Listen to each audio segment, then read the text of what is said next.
Welcome to USA Global TV and Radio, where our mission is to provide education, entertainment, hope, and inspiration. USA Global TV and Radio connects you with experts and audiences all around the world every single day to help you succeed in business and to live a richer life. Visit us at usaglobaltv.com to learn about career and life-changing training and mentoring programs like the Listening Mentor. Subscribe to our newsletter to stay informed about our special programs and offers. Discover how you can become a guest on one of our shows or a host or producer of a USA Global TV and Radio show of your very own. That's USA Global TV and Radio, where the doctor is always in.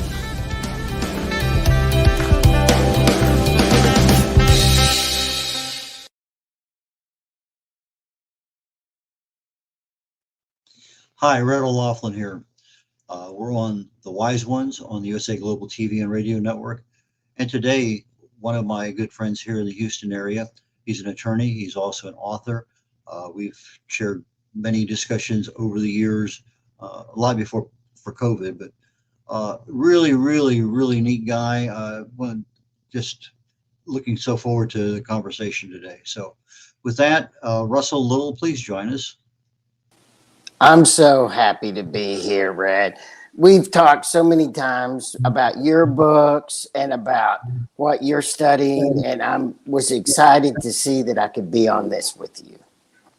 Well, right now you're in you're in path of the hurricane, so we understand that if things go dark, there's a reason, and at some point in time you may rejoin us, but it's not gonna happen. But if it does, we know why, so that's fine.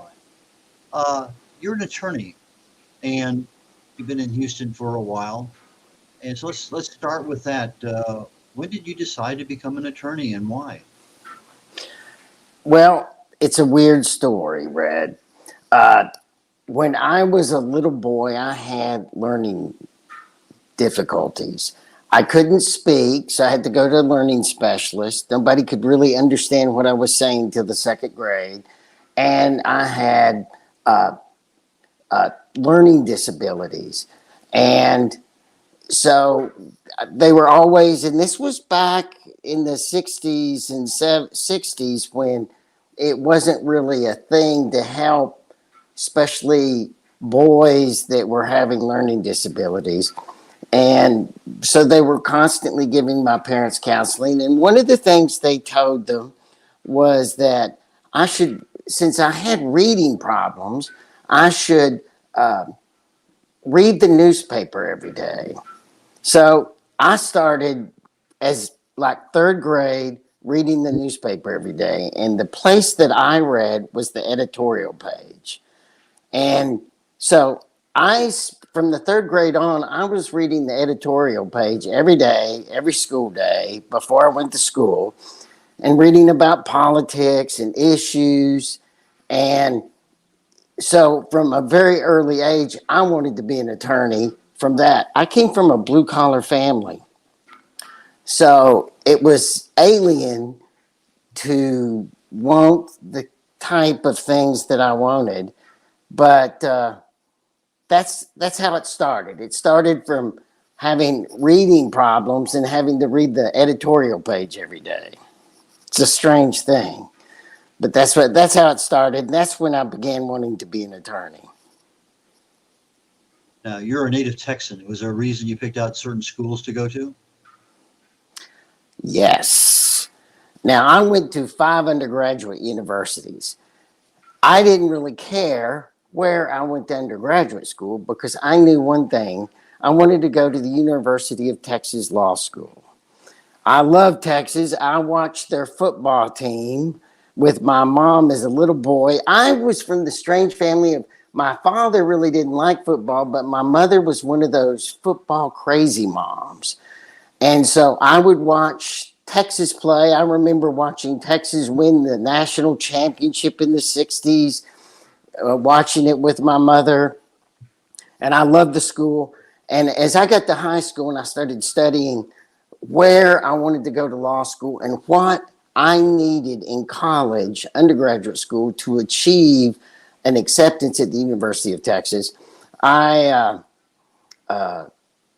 knew that University of Texas Law School is where I wanted to go because that was the premier university in the state of Texas for law. So that's where I wanted to go.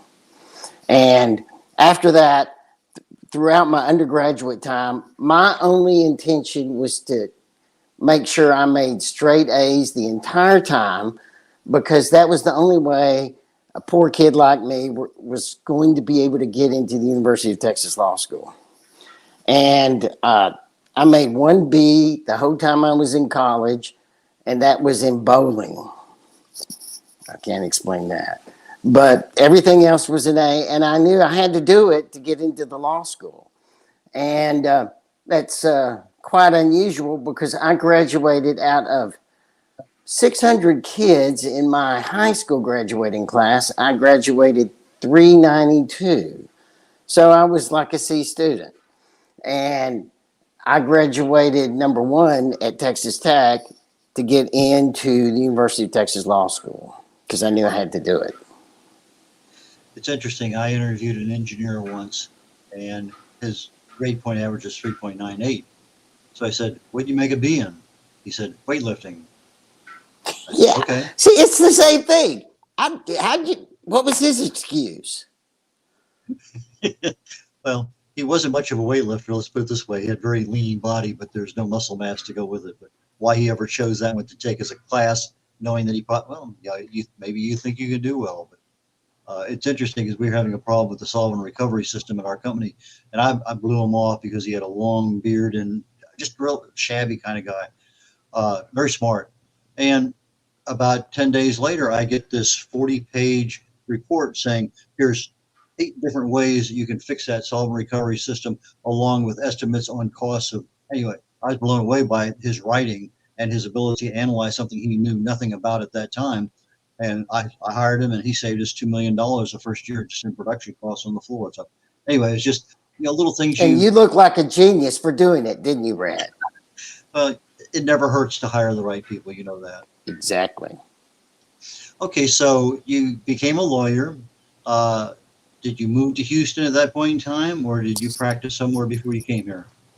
No, I did not.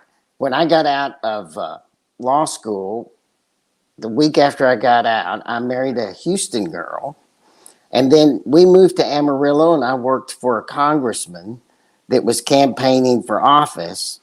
And we did that for about 5 months. And one day, my wife came out of her apartment, and it was a very nice apartment, and in Amarillo, and there were tumbleweeds blowing across the parking lot. And she called me and said, "I'm moving back to Houston. If you want to be married, I'll see you there." Click.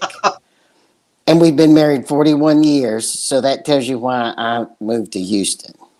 Okay, so tumbleweeds drove you to Houston. No, my wife drove me to Houston. The tumbleweeds ran her back to Houston. She was a city girl, and she wanted to stay a city girl. understand. The specialties you have as basically you kind of laid the groundwork for your writing of books. So let's talk about your specialty. Why do you choose what to specialize in? Okay, well, that's an interesting point too. So when I got to Houston, I was hired by a trial law firm. And so for about 7 years, I tried basically car accident cases before juries. And that's a real rush for a while, but after a while, you're doing the same thing. So after about 7 years, I decided, enough with the car accidents. I want to do something different. So I went out on my own. I started doing both criminal law, and then I found that I had a real skill at family law. And the chaos that is family law, I actually operated better in. It's ironic that some of the ways a person's brain works can be interpreted as a learning deficiency when they're a child, but on the other hand, becomes an advantage as an adult. And that's the way it worked with me. All of a sudden, my learning deficiency went from not being able to work on one thing for 8 hours to I could work on 8 things for 8 hours. And therefore, the chaos of a trial of a courtroom wound up being my advantage over my opponents. And so I evolved into the last 25 years of my practice into being a family law or a divorce trial lawyer. And that's really where I found my niche. And I dealt with people, undescribable problems, and I dealt with matters that and characters that you come across some people, they're just not like everyone else. And those were people that I wanted to write about. And I was working on books all through my career, but the problem is you get busy with being a father and a husband and your career. And sometimes it takes something extra to push you over the limit so you can finish those books. And that's what I needed. So Murder for Me is your book. And you Murder for started Me that. was Go ahead. Murder for Me was my first book. It first came out a few years ago, and then it was re-released under my new publisher in May in preparation for the next book, which ironically is Murder by Storm, which has a hurricane in it. And as we speak here, there's a hurricane looming over Georgia. And so the experiences you had in the courtroom, the people you dealt with, observed, become integral to the development of the plot of this book. Is that true? It's crucial. It's crucial. The main antagonist in this book is a merging of specifically two people I came across, and who gave me the idea for it. And they're so undescribably unique and so puzzling in their skills that it was something I wanted to write about. And in Murder for Me, there's also some inabilities and weaknesses of others that I wanted to write about. And so I merged them into this story of basically a battle between a very, very skilled woman antagonist, a detective that doesn't seem to know when to stop, and an attorney that was losing the grasp of reality. Okay. Did you model these off of people you know as other attorneys or detectives or whatever, or they just kind of fell out as part of the plot development? I got to say that it was a merging of different characters, Okay. and just the intellectual struggle in writing that book was to make a beautiful story and to communicate. For example, the lawyer that was losing grasp on reality. The intellectual battle or struggle in writing about him was to make the reader emotionally feel the struggle with him trying to hang on to his own sanity.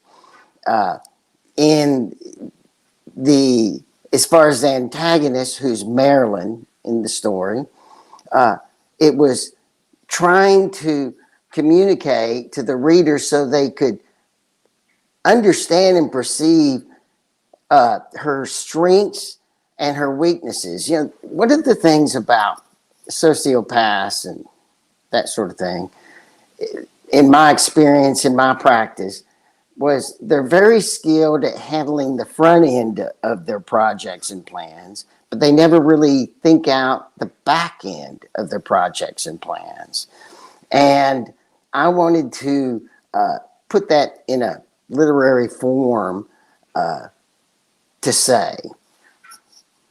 And of course, the detective was actually modeled on a particular person, actually someone that's in my larger family that is comically exactly like the guy in the book. Now, when you have these characters, they're fictional. Do you have images or photographs or anything that you use in order to keep your brain aligned with that character when you're writing about them? Okay. I don't know how strange I want to sound on your show, but I'm going to tell you this story. So, when I was writing Murder for Me in the book right before it, which turned out to wind up being not a book, but a character development, I didn't realize it at the time, and I didn't realize it until it was finished that I hadn't done a book. I had done a character development, and now it was time to do the book. I was working on Marilyn, and you know, Red, because you're a writer, you know, when you're writing, you become completely absorbed. You sit down, you start writing, and you look up, and it's been 4 hours or 5 hours, and your blood pressure's up, and because you're into your characters and your stories. Well, I went one step further than that. I actually had a dream one night while I'm in the middle of writing that Marilyn came to me and was yelling at me because I'd gotten her name wrong. I'd actually named her something else in the book that I was writing. She said, "My name's not that. My name is Marilyn." And I woke up in the morning and I told my wife, I had this dream, and Marilyn came to me. She's like, "Who's this woman you're saying, Marilyn, that you're dreaming about?" And I said, "It's my character. She came to me and said her name is Marilyn." She just kind of held her hand out to me and said, "You're creeping me out a little bit. Don't talk about that anymore." So that tells you how vivid these people are in my own mind. Yeah, subconscious mind is an amazing thing, and it can talk to you just as easily as anything else. You can feel textures, you can hear things, you can smell things. It's just, I mean, it's amazing when you start analyzing dreams and the response you get. But sometimes you have a dilemma, and you go to bed and you let your subconscious mind solve the problem. And somewhere, maybe subconsciously, that wasn't the right name. Doesn't matter, because boom, uh, it fixed it for you, right? Exactly. And if you've ever read the book Dreams by Freud, he goes into that. I know that it was, 120 years ago that Freud wrote the book Dreams, but it's quite a dramatic explanation of his theories on it. And, and it's so dramatic. Frankly, I haven't been able to. I tried to read the book twice. I had to stop because it was so disturbing. So I recommend you, if you haven't read Dreams by Freud, you read it. Dreams by Floyd. Freud, Sigmund Freud, Oh, the great Freud. psychotherapist. Yes.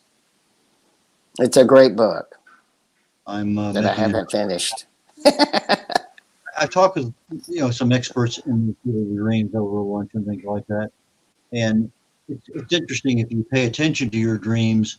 Like I say, I can smell aromas, I can feel textures, I can feel lots of things in my dreams. People talk to me. It's amazing how vivid everything is at the moment. And then sometimes you wake up and you remember for about zero point 0.3 seconds, and then no matter what you do, you can't resurrect it.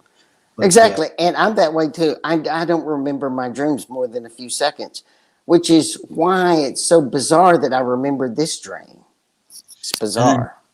and then sometimes I can pick up a dream where I left off the night before or earlier in the night and keep going. And it's just I've done that several times where I've only had one dream where it was future, and I've had some dreams where I knew I was dreaming, and I would just constantly go back to wherever I was. So I pay a lot of attention to that just in my own personal life because it's exciting and weird, and you never know. Maybe I'll end up writing a novel and I'll need to pull some of that stuff in. But okay, so you have an abyss of characters from your legal days, and they become characters in your book. Now, is the second book that's coming out very shortly, is that an extenuation of the same people in the first one, or is there new characters? Oh, absolutely.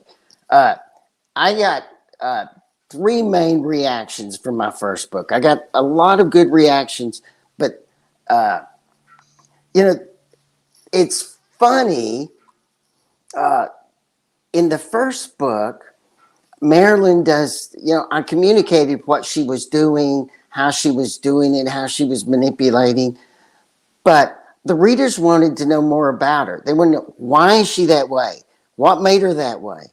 I just that was the biggest questions I got, and so in the second book I wanted to explain who Marilyn was more, why she was the way she was, why she had the ability she did, and actually I found the intellectual challenge of writing the second book was to, as a man, to write in a clear perspective of a woman.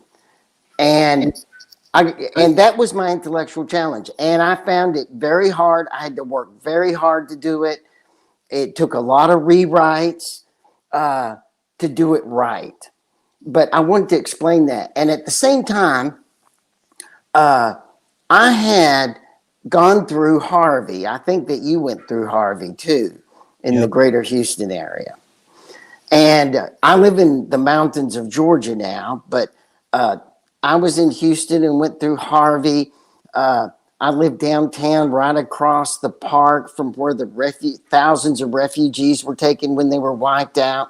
And I spent the week helping over there, taking care of refugees. And then I spent weeks afterwards helping complete strangers that I never saw before and I never saw again completely gut their house so they could start repairs. And it was a life-changing experience. And if you've gone through a hurricane, you know the unbelievable sights that if you didn't see it, you would never believe it. For example, and I hope I don't see this over the next 2 days in Atlanta, but for example, manholes exploding up and water in a fountain pouring up 2 stories, blowing up out of the manhole, or complete strangers risking their life to save other people that they don't know and they don't know anything about. They don't know their political beliefs or don't care what race they are. They're just trying to help people. And I wanted to tell that story too. And frankly, because of all the time I've been in court and my career, I knew what like what happens to the police during a hurricane? What happens to evidence when there's floodwaters? And I thought that would make it a perfect instance to tell the other stories I wanted to tell and also put a murder thriller in the middle of a hurricane. and tell the stories of what a hurricane's like. And so that's what I did. Flooding is one thing. We just had Hurricane Beryl here in Houston a couple months ago. We were without electricity for 7 days. You end up with flood damage in your home, water's up 2 feet, 6 foot. I mean, I've had friends with amazing damage to their house, but they're resilient. You're 10 days without electricity and you manage to survive and you stay here and you rebuild. It's hard, but as you say, you help people. It's an experience you don't want, but it's an experience that you accept, especially when you're of value to others. So, and maybe that's the reason God put us in those positions to help others. Anyway, is there a third and fourth book in this series with Marilyn? There is. I don't want to go into much about it. It's called Murder by Trial. And one of the things that I don't think that people really appreciate or understand because they're not in the system is the difference between facts and truth and the facts and truth that a jury hears and perceives and makes their decisions on. Those are two different things. And so in my next book, I want to show that. And also, if you've ever read Dunces of the Confederacy of the Dunces, it was a Pulitzer-winning book from a writer who only wrote one book in New Orleans. It has this unbelievable and memorable character. And so my challenge in the next book is, in much excess of anything I've done before, I want to create characters that people cannot forget, that they think about afterwards, that they think about years later, like I do that character in that book. And so those are my intellectual challenges for the third book, and also to complete the story. Okay, so your characters are going to be alive and well in future books. The murder, not all of them, a few of them. Murder,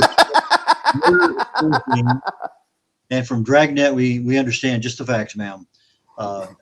Is going to be part of the perspective of being able to interpret the thing. So now you've written children's books also, right? Right, which is bizarre. Okay, tell us a little bit about that. Okay. Red, you know me. We've been on several shows together before. You know what I'm like. I'm not a very feely person. So, I was a real dad. I was a family nerd as I was raising my children. I wanted to be in my children's lives. But one of the things I wasn't good at is things like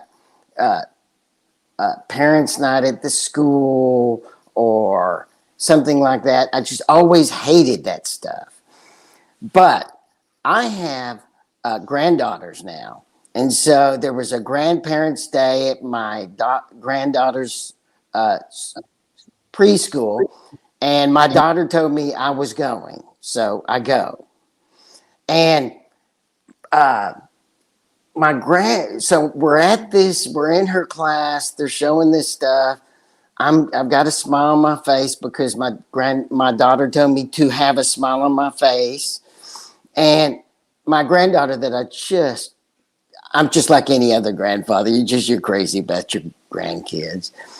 Comes up with this stuffed elephant and shows me and says she loves elephants. And I was like, boom, there's a story.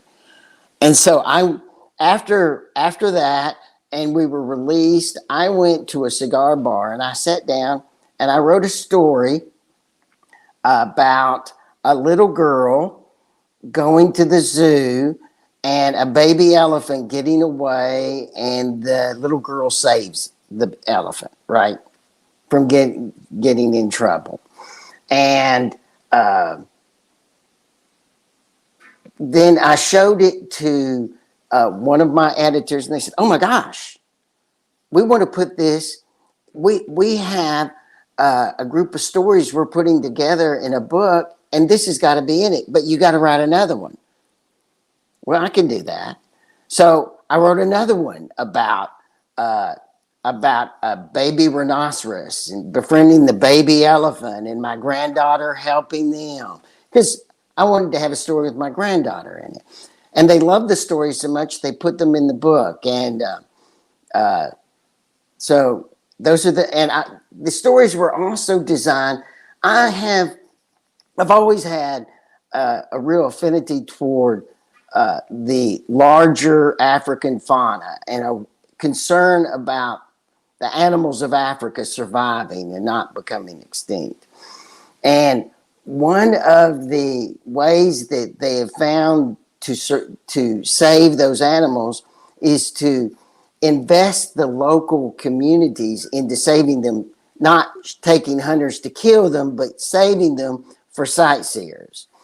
And I just wanted to communicate to young children how important and lovable these animals are, so they would feel the same way I feel about these animals, like elephants, rhinoceroses, hippos, the major lions, the major fauna of Africa.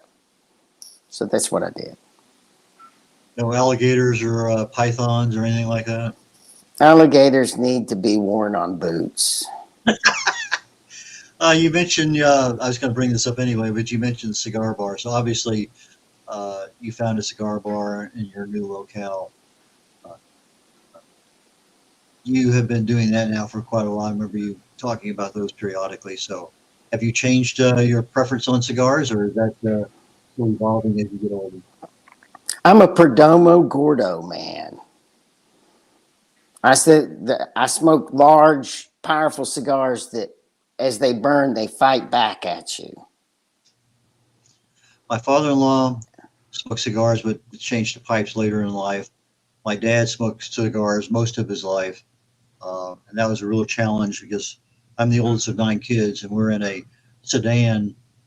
My dad's smoking a cigar with the windows up. Yeah, that was the way it was way back then. It was. Let me tell you the way it is now, Red. The way it is now is I'm not allowed to come in the house in the clothes I wore at the cigar bar. I have to change clothes before I come in. Because it's not only am I not allowed to smoke anywhere around here except the patio, but I can't go into the house with the clothes I have on. So that's how much the world has changed since your dad had a cigar in the car. But he apparently fell in love with them down in Brazil during World War II, and he's flying a lot down in that area. And they would hand make them down there anyway. Another story, another time. But when you're writing, I like that story. What's that? I said I would like that story. But you're writing. When did you start marketing your book? After you wrote it, or while you were writing it? And what kind of skills did you learn along the way? Okay, well, I guess after I wrote the Murder for Me, but we've been promoting Murder for Storm by Storm for some time now, and it comes out October 22nd. So we've been promoting it quite a bit since then. The most important thing I've learned when I started the promotion was algorithms. Algorithms is the magic that controls everything. And if you want to market your book successfully, you've got to understand algorithms. You've got to understand what changes algorithms, and you've got to act accordingly. So that's what I learned early. And since numbers and math is something I have an affinity toward, I was able to understand it and understand what I needed to do to change it. So as you learned more, you applied that and saw results that were favorable and kept doing it or tweaking it, making it better. Exactly. Like, it's like Amazon has all these magic numbers that if you hit, it changes the algorithm of how they promote your book and where your book appears when someone's looking at other books. And since readers, the vast majority of readers buy more than one book at a time. And I always was thinking of 80% of my books are read by women. And a high percentage of the women that buy my book buys more than my book at the same time. So the question is, how do I affect the algorithm so my book gets in front of those potential buyers more? And because whenever you look for a book, like on Amazon or one of the other websites, when you buy one book or you're looking at one book, it suggests other books. Well, that's from an algorithm.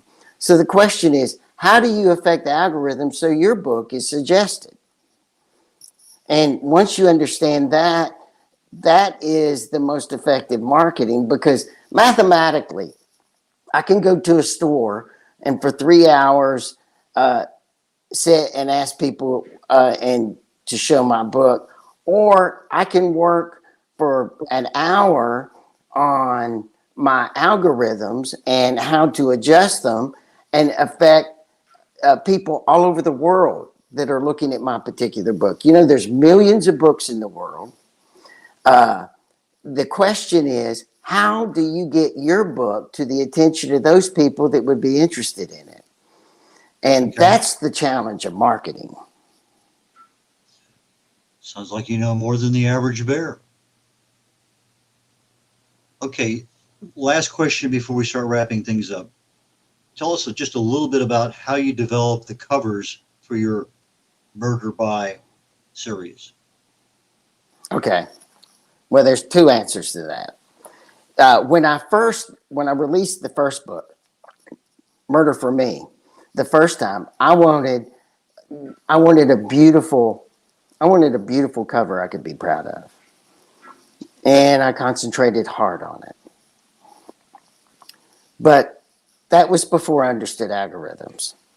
Once we reissued Murder for Me, and then we produced Murder by Storm, we had to redo the covers so that they were coordinated as the series came out with my publisher, Plum Creek Press. And they had an artist and expert work. And the idea is you want your book to look like what the readers expect books like yours to look like.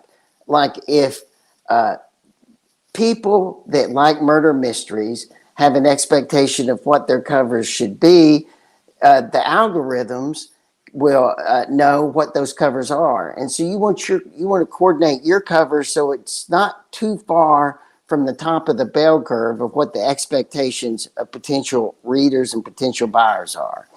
And so your cover has to be within that narrow line of a bell curve. And the professionals that my publishing company have understood that and understood what I needed. And I'm very happy, especially Murder by Storm, because there's this big lightning streak that comes down the middle. I love the lightning. Okay, so we're at the end of the show. How do people get in touch with you? How do they buy your books?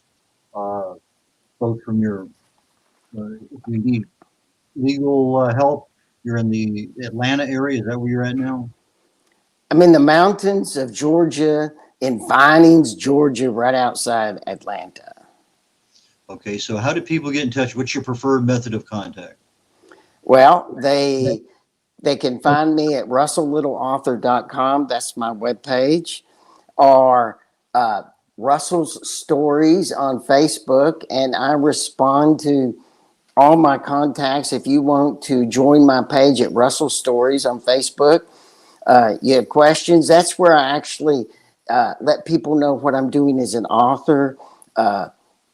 Interviews like today, right before this, I said, well, I still have, the hurricane is not hit yet, I still have power. Wish me luck on this interview. And so, if you want to know what I'm doing, you should get on there and you can ask me questions there. Below this, you can see where my email is at russell@russelllittle.net. And, but I really, the best place to both follow what I'm up to and to ask me questions is at my website and at Russell Stories on Facebook. Okay, so from a perspective, you can buy the books on Amazon, but you can also buy them on your website. Your Yeah, website. they should go. They should go to Amazon right now. And I'm sorry I didn't answer that part of the question. Murder for Me is on sale now. It's been on sale with the new cover since May. October 22nd is the launch date of Murder by Storm. They can pre-buy now, and I asked them to please do that. And October 22nd is when it comes out. Okay. So for our audio audience, Russell Little author. Russell is Russell,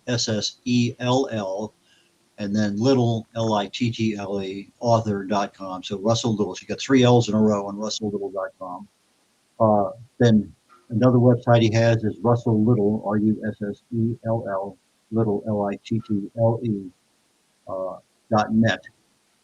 And so you can reach him by email at russell@russelllittle.net or just contact him through his website. And with that, Russell, I am super pleased that we had a chance to communicate today. I did not realize you had moved out of state, but I wish you the absolute best, and I'm sure at some point in time we'll bump into each other. I have a brother who lives in the Atlanta area, so next time I know I'm headed that way, I'll see if you're available and we can go pretend like we know what we're doing. Okay, and I'm glad I still have power. Take care, Russell, and we will catch you later on. Okay, with that, this is Red O'Laughlin on the Wise Ones on the USA Global TV and Radio Network. Immediately following here in about 16 minutes, we have Talking Heads, and my show today is the beginning of probably a 6 or an 8-part series on health habits for 2025 that we start today. And we're talking about today, we're going to start on mindset and how do we get ourselves prepared emotionally to make changes in our lives that we may never have made before. And with that, I am going to say, catch you next week on the Wise Ones, and look forward to catching you on Talking Heads here in just a few minutes. So take care. Red O'Laughlin signing off of the Wise Ones on the USA Global TV and Radio Network. Bye now.